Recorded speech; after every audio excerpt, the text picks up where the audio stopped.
issue with that. When you three sit together, I'll sit far away.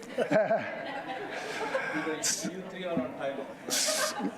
Oh, we three are on time now. So it's 1:41. This meeting is called to order. Ms. Huerta, you call the roll, please. President Alan Wilson. Here. Vice President Diana Summers is absent. Jesus Jimenez is absent. Mark LaRue is absent. Victoria Holland. Here. Johnny Filippello. Here. Vishnu Reddy. Here. Okay, we do have a quorum present to conduct the meeting. Would anyone like to make public comment? Ms. Huerta, have you received any? No, sir.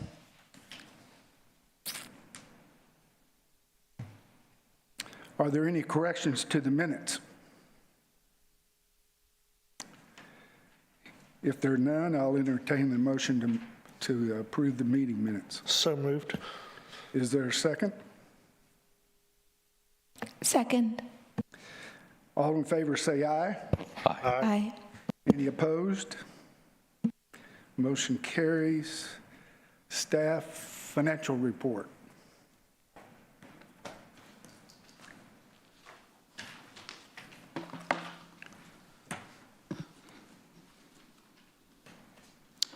Good afternoon. Thank you, Mr. President. Sergio Villasana, Director of Finance and Procurement here.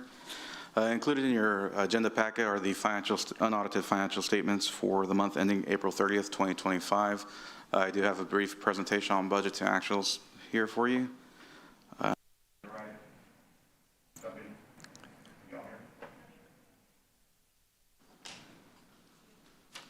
Good? Okay, sorry. Jumping right into the presentation here, we have the Corpus Christi B Corporation Economic Development Fund. This is a budget presentation as of April 30th, 2025. We start with your amended budget column with total revenues of $4.9 million. Moving towards the right, we have the actuals that have come in at 2.9. This leaves about 1.9 million of revenues pending to be earned. We're on track right now with meeting budget for sales tax. Next, moving down to expenditures, going to total expenditures, a total budget of $16 million has been budgeted for expenses. Actuals year to date amount to about $6.7 million. This leaves about $9.3 million of funds that have not been spent. Bottom line, we had budgeted a net change to fund balance of a decrease of 11.1. We currently are at a 3.7 million decrease to fund balance. This leaves you with a current fund balance of about 11 million. I'll take any questions on the budget to actual presentation. Are there any questions?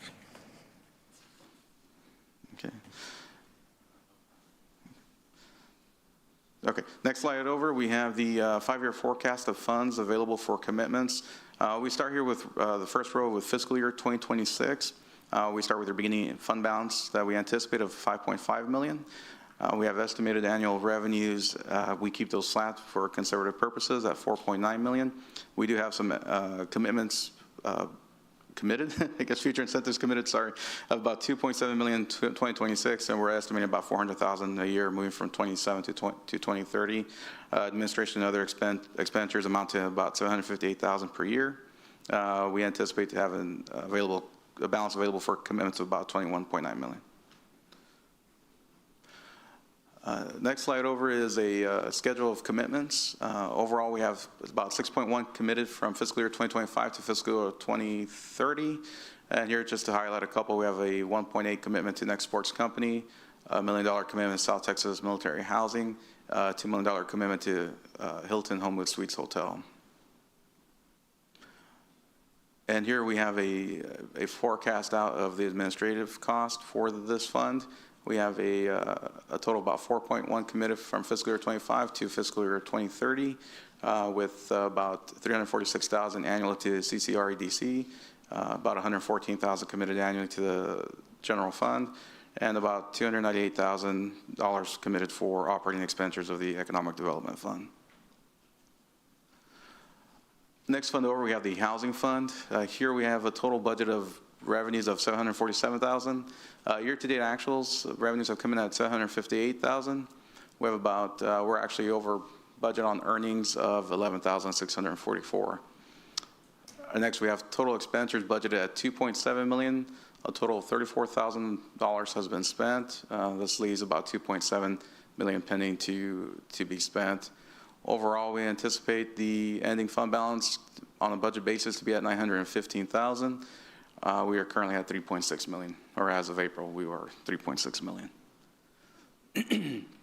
Here we have a 5-year forecast of our funds committed for housing. We start here with 2026 with a beginning fund balance of 915,000, anticipating revenues of at least 500,000 plus interest of about 56,000. The administrative cost of that fund is about 70,000 per year. So your estimated balance available for commitments ranging from 1.4 million and ending at about 3.3 million for fiscal year 2030. We do have a commitment for fiscal year 2025, the Palms at Morris of 1.1 million. And this is just a straight line of the administrative cost from fiscal year 2025 through fiscal year 2030. And lastly, we have the Streets Arterial and Collector Fund. We budgeted revenues at about 4 million. So far, 2.2 million has been collected in this fund. This leaves about 1.8 million of revenues to be earned. Overall expenditures are 4 million. Actuals year to date amount to about 42,000. We're planning to transfer the funds over to the Street CIP fund. As soon as we have sufficient cash, we will make that transfer. Overall, we expect all the revenues that are coming into this fund to be transferred out to the Street CIP fund. Currently, we have a fund balance of about 2.1 in there. The Street CIP fund, a total of 16.5 million is budgeted in that fund. Expenditures to date amount to about 1.5 million. This leaves about 15 million to be spent on projects. Here's a brief schedule of our 5-year forecast available commitments, and all this shows is any revenue coming in is going to be transferred out to streets and also fund administrative services. So we anticipate about 4 million of revenues, about 3.9 being transferred over to streets. Overall, between fiscal year 2025 to fiscal year 2030, we anticipate to commit about 23.8 million to street improvements. And overall, here you can see the annual transfer administrative cost is about $82,000 per year. Lastly, we have our sales tax revenue update. We go straight to the bottom line here. As of April, our budgeted sales tax is about 5.3. Actuals today are about 5.3. We're slightly ahead of budget by about 17,000. When compared to last year's actuals of 5.3, we're slightly ahead by 52,000. That concludes my presentation. I'll take any questions. Any questions? No. Thank you. Thank you much. Next up is item 3, resolution amending and reaffirming the Corpus Christi B Corporation's investment policy and investment strategy for the fiscal year 2025 and 2026. Is anybody going to speak to that?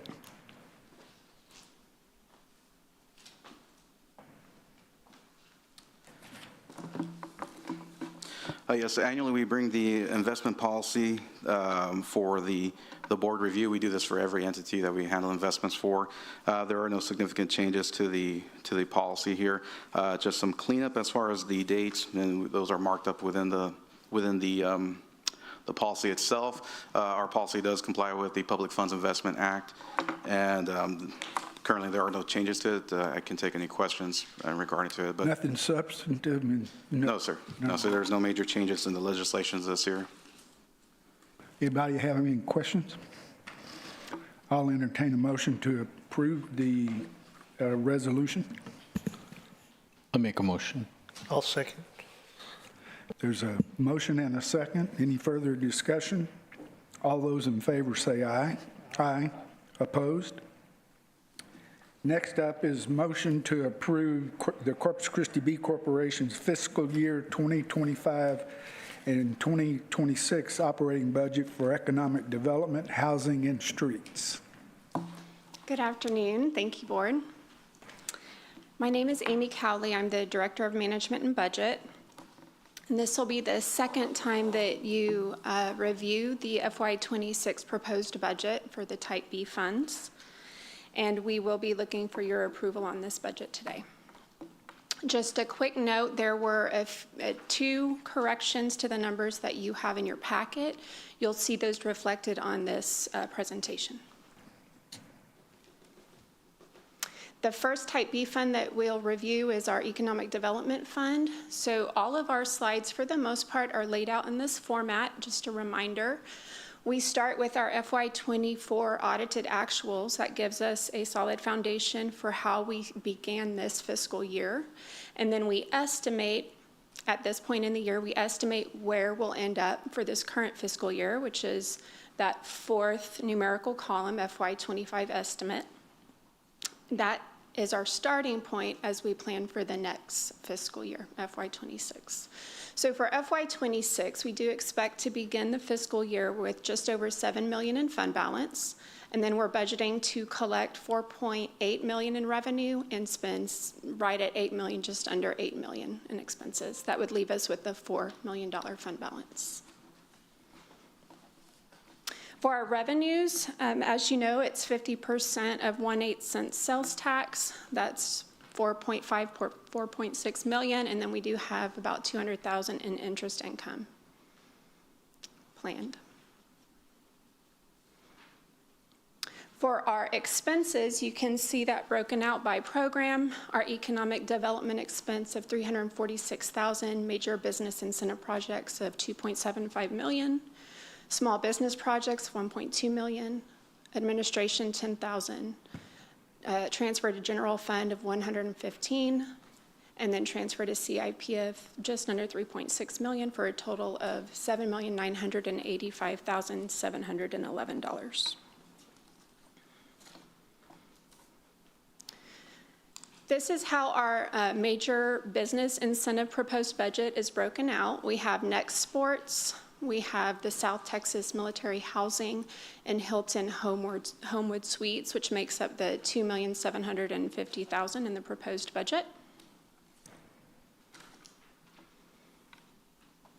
For the small business projects, this budget is for Texas A&M, the various programs we have at Del Mar College, Lift Fund, SCORE, and our Home to Texas program, and that total is $1,175,225. The FY26 proposed budget did change for some of these programs, and the change from last year is shown here. We did have an increase to SCORE, an increase to the TAMUCC internship, an increase to the Apex Accelerator, an increase to Cyber Center, and then an increase to the Del Mar internship program. The overall increase in this org is $98,525.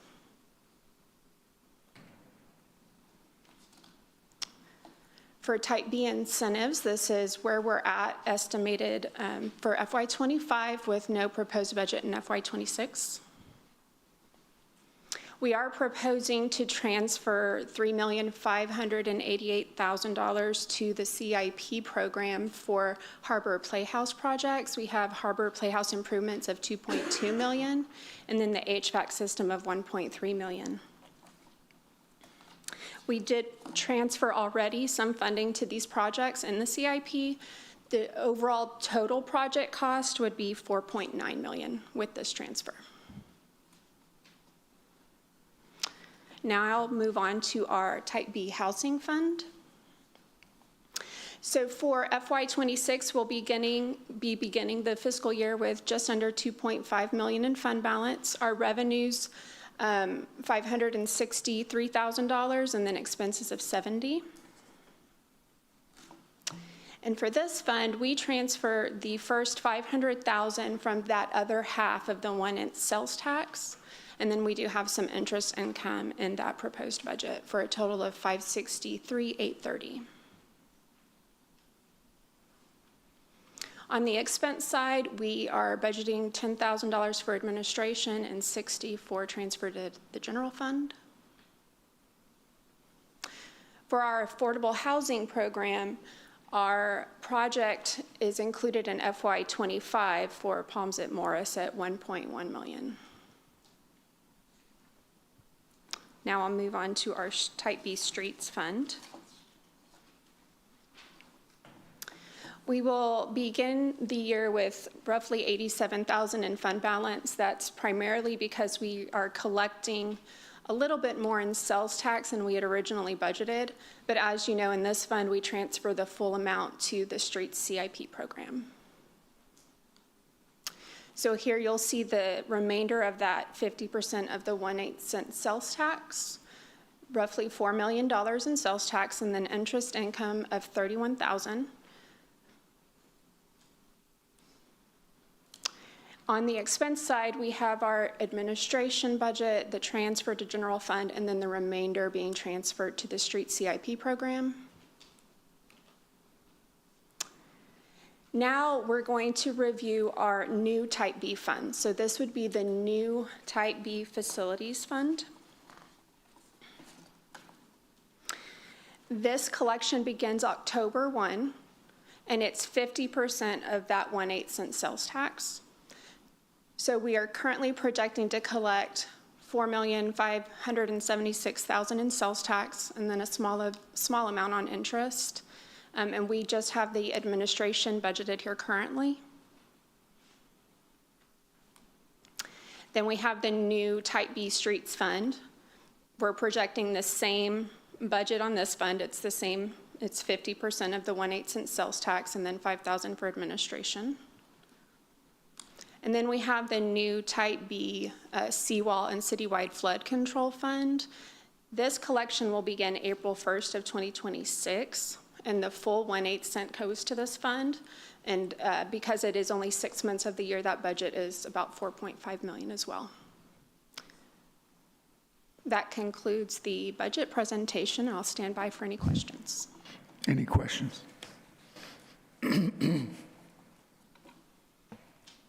This presentation, my understanding is that we're being asked to look at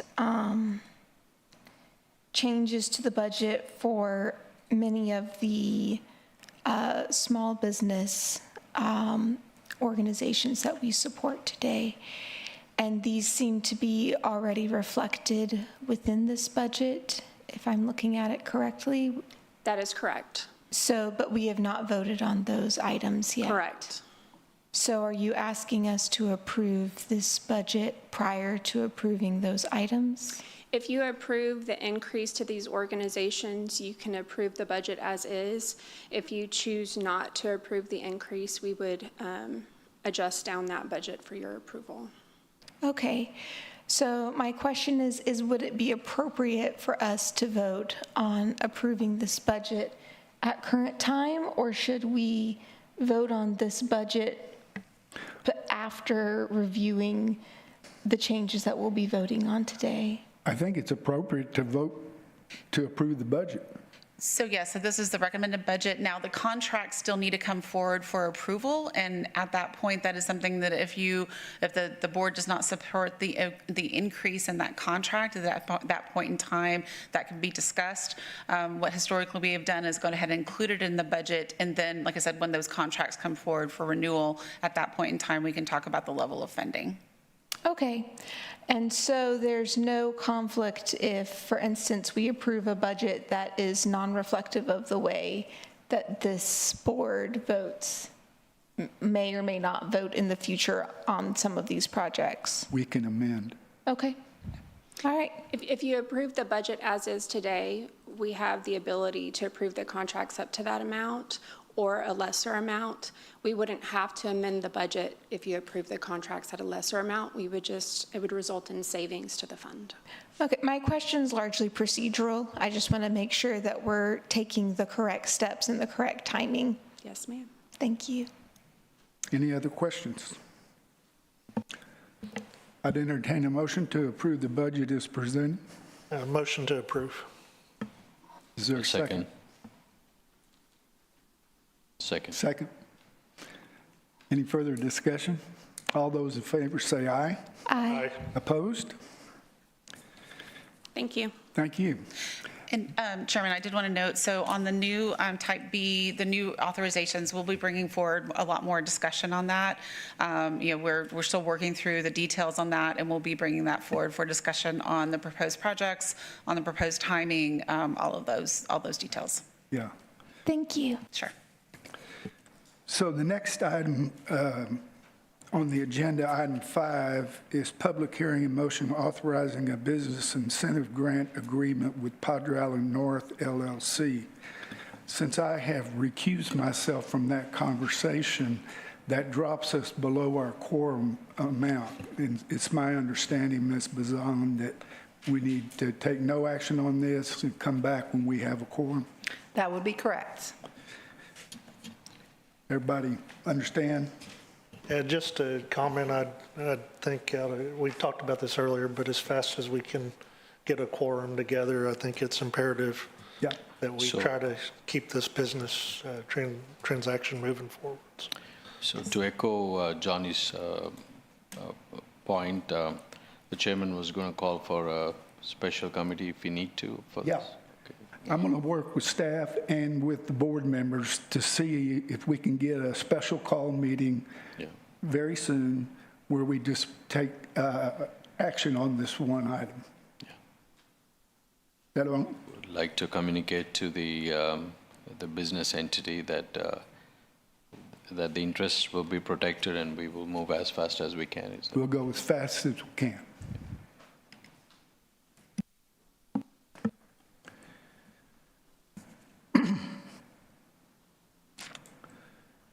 Let's see. The CCREDC report.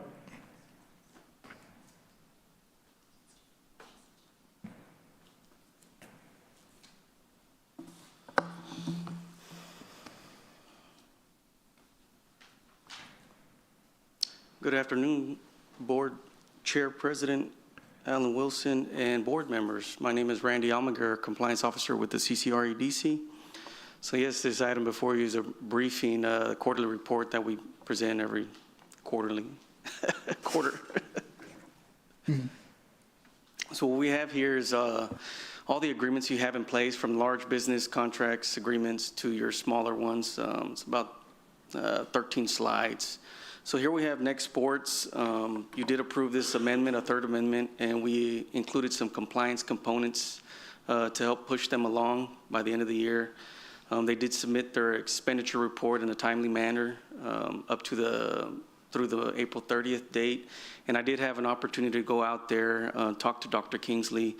He does have 2 fields that have fresh sod on there and working on the other 4. So as of now, he has 4 fields, the 2 turf fields that you've seen already, and then the 2 additional sodded fields.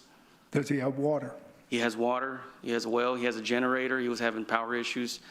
He has a parking lot, he has parking, lights for parking as well. It's all caliche right now. He doesn't want to lay the asphalt because he still's got heavy equipment and machinery out there as to compromise that asphalt, so he's waiting to get most of that out of the way. But you can see the other 4 additional fields ready to go. They just, they're graded, they just need grass now. So that's where he's at. We'll have another compliance, I think it's July, August timeframe. I'd have to look at it, but then it'll be another submitting the expenditure report. He had some issues with the first company with sod. He ended up losing about $30,000 in fresh sod. It was too premature there when they were taking it off the wiring there. It just kind of broke up. And you just saw piles of grass there. He reached out on Facebook Marketplace there if people wanted to take some grass, but it was all you just see it stacked up to the side there. So he had to go with a different company. I think he went out of state. He tried to do local. Something happened. I don't know who the company was. He just ran into those issues, but he's pushing along. He's trying to get this thing done. And that first completion date is at the end of the year. Of course, he's due for that 1.25 for the 8 fields in the parking lot, and then he'll continue to have to move on that project for phase 2 next year. So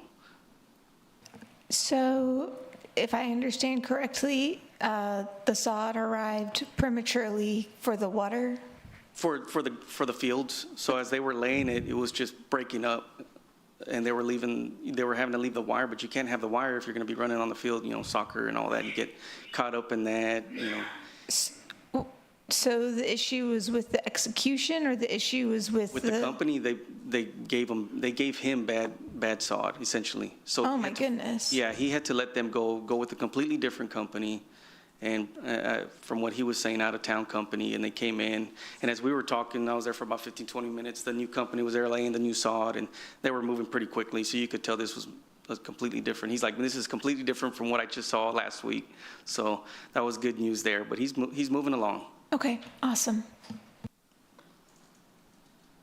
And here's another good news. I was talking to Jamie, who's overseeing this, the Autonomy Research Institute with Texas A&M.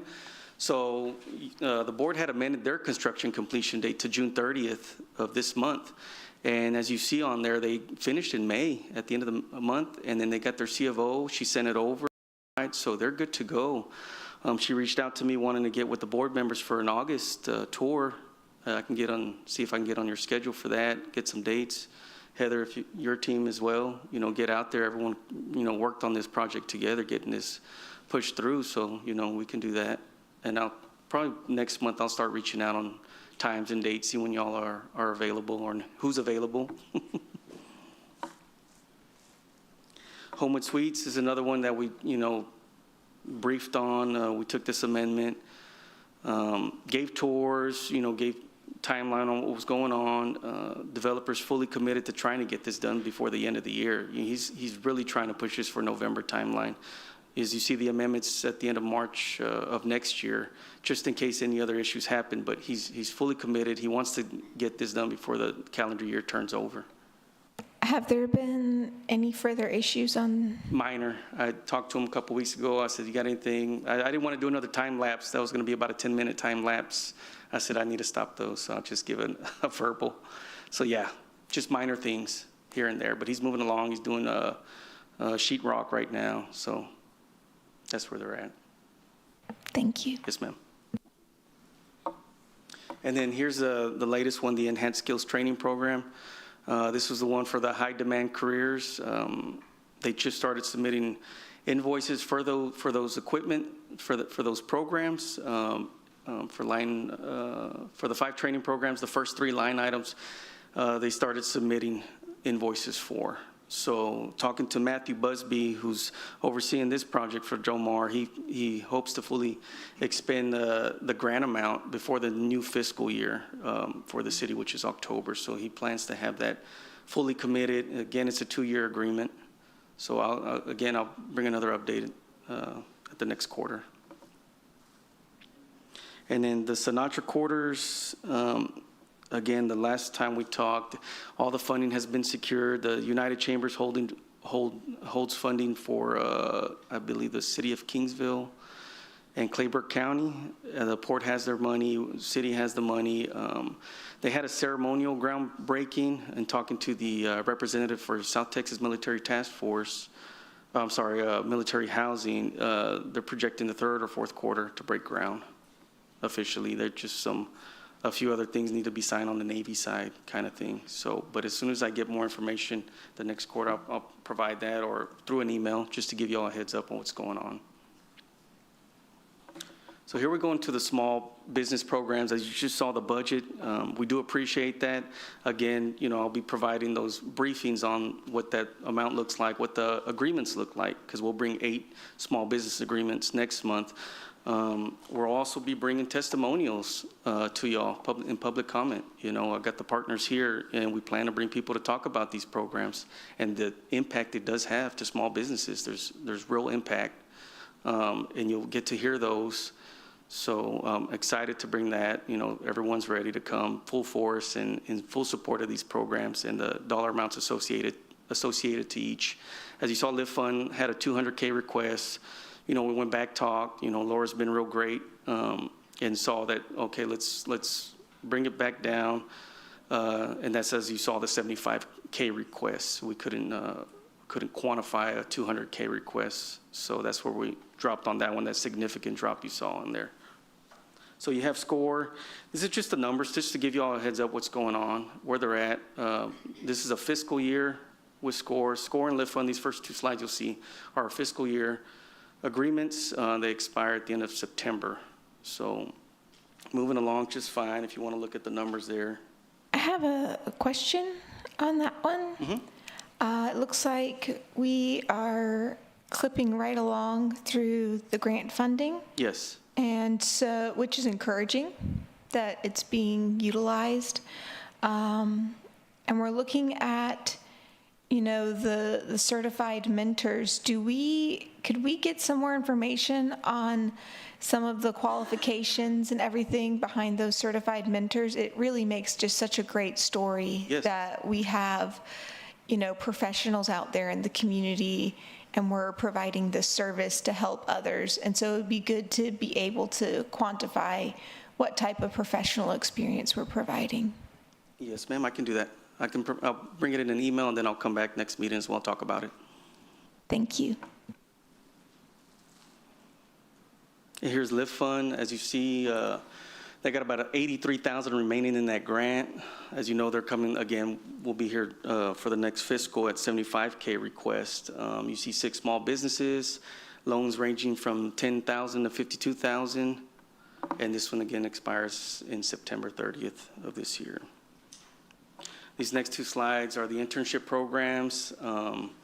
As you see, we try to keep talent here, you know, with those internships, with these small businesses. You see the companies, the participation, how many interns convert to full-time. That was something that the board members brought in previous, really trying to capture that. Let's see if we can get these converted. So you have these program managers talking to the businesses, you know, if there's an opportunity to convert them, you know, please do so, you know, if it's something that's working out. So you keep that local talent here from Del Mar and from Texas A&M. And then Del Mar will provide those numbers on full-time conversions. Theirs operates a little differently, as you see there, May, August, and December. So that next quarter, you'll see something. Here you have Apex Accelerator. It's the helping, assisting businesses with the securing contracts, innovation technology grants, and other federally funded opportunities, you know, at the local, state, and federal level. So you have how many training events, you know, contract amounts awarded, you know, all the numbers associated to that. And then Contract Resource Center, it's another one. It's helping small and mid-sized businesses secure those multi-year projects in our area. Again, how many clients they've helped, sessions, contracts awarded. And here's Cyber Center. This was approved 2 years ago, fresh, brand new. So they're moving along, they're tracking, building up that program more, you know, getting the word out there for cybersecurity. It's a really big issue, really big thing to be aware of, you know, especially for small businesses needing that help. It's especially awesome that we have, it looks like, a small but significant cohort of the clients that received that supplier performance risk system score. That's really awesome. The Department of Defense doesn't play, and you know, we do have a strong Defense Department present here in our city, and it's a shame if we can't counsel our local folks to take advantage of that. Great point to make. I believe your husband works for the DOD. Yes, sir, and I like to see more local boys get good with them. And then we hear the SBDC, you know, they're, you know, I'm sure everyone's got the tour out there, the one-stop shop. You know, they're there to help small businesses. And there are the numbers. This one's has 0 grant remaining. They pull the full funding at the beginning of the year once the funds are put in the program. That concludes my presentation. Any questions, comments? Any questions of Randy? Thank you. Thank you. Next up is Drought Resilience Workforce Stability Grant Program Update. Good afternoon. Arturo Marquez, Director of Office of Economic Development. And this presentation is just to give you guys an update on what's happening with the Drought Resilience Workforce Stability Program. I know it's a long name, but I just wanted to give you guys the impact that it has had on the community. So just a brief overview. Back in February 11th, the City Council approved to move forward with the Chapter 380 agreement, and this was ultimately signed on February 20th. On February 21st, the LIFT Fund launched the interest form online, and we ended up receiving 85 unique interest forms. That means that 85 different businesses submitted their information to see if they would qualify. We held 2 online webinars to walk through the businesses and walk through what the process would be to apply for these grant fundings. So the first one was on March 12th, and it was a bilingual one. And we ultimately opened up the actual application in March 14th. We then held the last webinar on March 20th, which was also bilingual, and both of them were pretty well attended. Now, up to date, we have ultimately received 53 actual completed applications. So this is separate from the 85 interest forms, but actual completed applications, we've received 53, and we've approved so far 20 of them. That gives us the total funding that's gone out to the community of $842,000. Now, we continue to advertise this, and the website is still on and live, so if anybody that is listening that has been affected by it can still go on there and ultimately submit an application. The website is listed on here. It's corpusworkforcedroughtrelief.com. We've also sent out multiple social media posts, both through LIFT Fund and through the city's websites and social media sites. And we also continue to attend different events and hand out flyers to make sure that we're, still advertising it as much as we can. So whether it's through business associations or any other events that staff attends, we typically try to promote it as much as we can. We also have sent out several press releases along this whole timeline. So the city has sent out different press releases to the media, which has ultimately resulted in several different interviews. And of course, we do try to vary, the different sources that we advertise in, and this one does include Univision. And through the process, we have been holding weekly meetings with LIFT Fund. So we continually get updates from them, about the process and about the applications that we receive. Now, just what is the next step and, what is going to be of this program? The program, I'd like to remind that this was meant to be a temporary fix, not necessarily something that was going to continue forever.